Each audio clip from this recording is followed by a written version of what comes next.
Wabarakatuh. Ya, balik lagi di channel Haki Production ya. Alhamdulillah teman-teman, gimana kabarnya? Mudah-mudahan sehat selalu dan dimudahkan dalam proses SPMB ya. Kita akan bahas terkait tutorial langkah-langkah untuk mendaftar di SPMB Jabar 2026.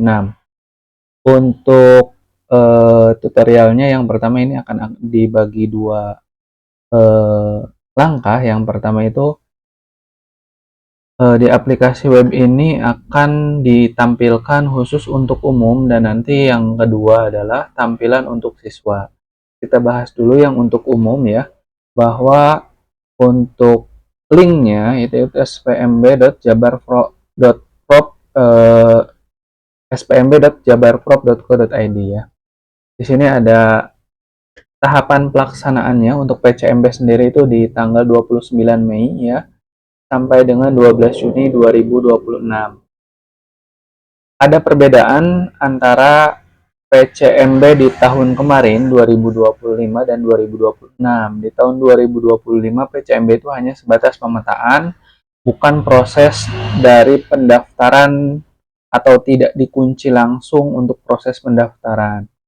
Sedangkan di 2026 ternyata ada perubahan, termasuk dari webnya itu juga memang ada perubahan. Di sini PCMB di tahun ini adalah proses yang bisa langsung dikunci dan bisa langsung mendaftar.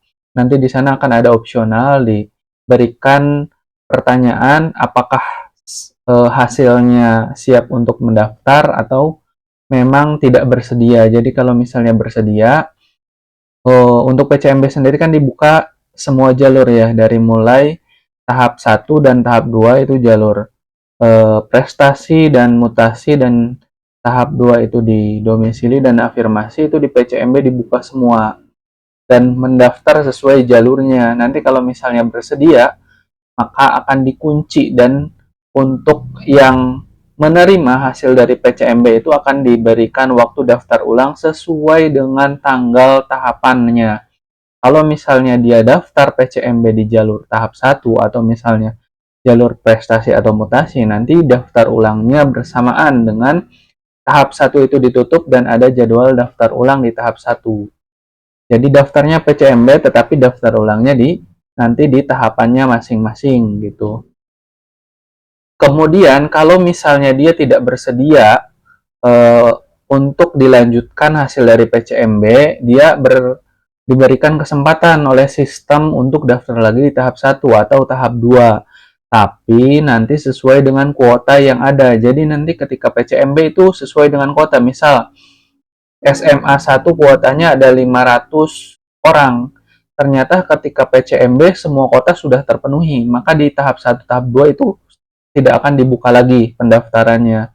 Dan kalau misalnya dia tidak bersedia dipetakan sesuai hasil PCMB, maka dia tidak akan bisa daftar di SMA 1 di tahap 1 maupun tahap 2. Karena semua kuota sudah dihabiskan di PCMB. Jadi buat teman-teman semuanya silakan pastikan PCMB ini langsung saja mendaftar dan pastikan langkahnya sesuai dengan amunisi yang teman-teman miliki. Jadi pastikan setelah PCMB teman-teman sudah mendaftar aja langsung. Jadi tidak perlu mendaftar lagi di tahap 1 dan tahap 2. Tapi mohon diperhatikan untuk strateginya agar bisa masuk di tahap di PCMB ini sesuai dengan pilihan satunya teman-teman ya. Untuk tahap 1 dan tahap 2, tahap 1 ini 15 Juni sampai 29 Juni.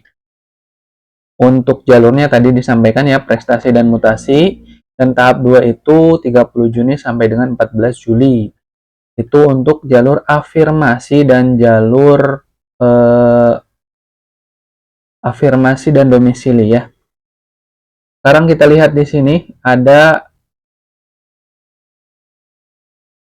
proses seleksi sementara. Jadi untuk teman-teman yang mendaftar nanti bisa dimasukkan di NISN-nya di sini ya.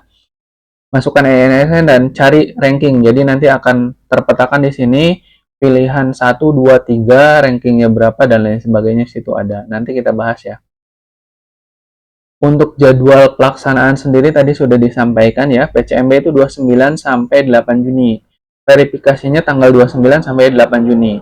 Ini verifikasi dan masa sanggah itu adalah nanti proses dalam perbaikan dokumen. Barangkali dokumen teman-teman ada yang kekurangan, atau kurang lengkap, atau tidak baik, atau tidak bagus, itu bisa diperbaiki selama masa verifikasi dan masa sanggah ini. Tapi kalau sudah dilewat masa sanggah, berarti dokumen teman-teman tidak akan bisa diperbaiki lagi. Dan kalau misalnya ada kesalahan, berarti akan dianggap gagal atau tidak lulus. Untuk pengumuman sendiri di tanggal 12 Juni.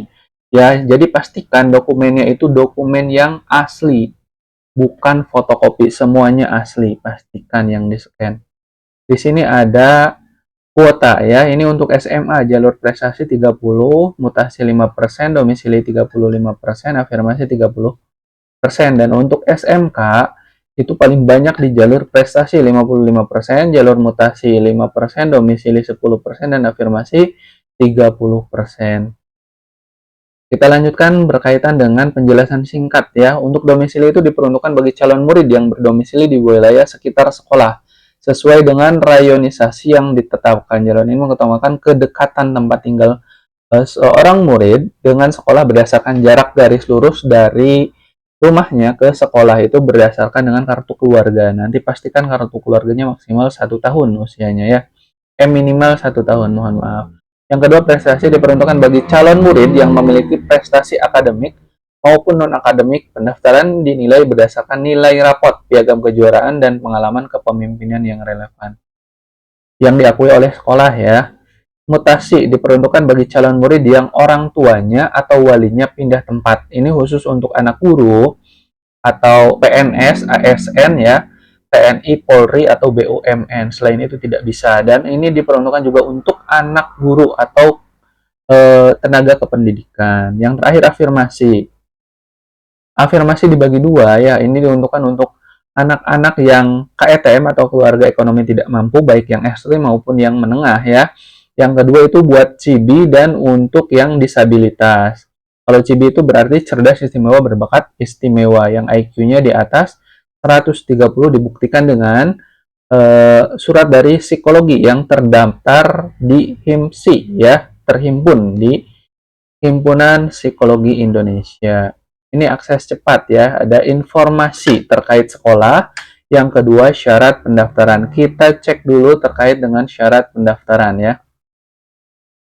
Kita buka syarat pendaftaran. Di sini kita cek. Untuk pendaftaran di sini, sebelum melanjutkan, gunakan halaman ini sebagai panduan awal. Siapkan dokumen umum lebih dulu agar verifikasi jalur lebih mudah. Yang kedua, periksa jalur dan subjalur. Jadi pastikan jalur teman-teman itu sesuai dengan persyaratan yang dimiliki. Terakhir, gunakan bukti yang masih berlaku ya. Pastikan dokumennya masih berlaku. Itu penting ya. Ini sudah diworo-woro di sini. Yang pertama kita akan bahas terkait persyaratan ya. Ini yang pertama secara umum. Sudah menyelesaikan pendidikan jenjang sebelumnya, yaitu lulusan SMP atau bentuk lain yang sederajat, bisa paket ataupun misalnya lulusan dari tahun sebelumnya itu bisa ya. Ini lulusan paket B tahun berjalan dan tahun sebelumnya dapat mendaftar dengan bukti ijazah atau surat keterangan lulus. Kalau surat keterangan lulus belum ada, bisa diganti dengan surat bukan surat ya, kartu ujian yang kemarin ya, ujian madrasah atau ujian sekolah.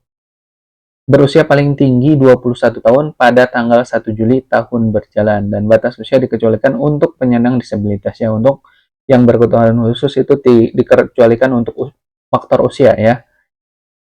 Selanjutnya ini catatan tambahan. Bukti usia menunjukkan akte kelahiran atau surat keterangan lahir yang dilegalisasi pejabat berwenang atau KIA ya. Kalau nggak ada akte berarti KIA.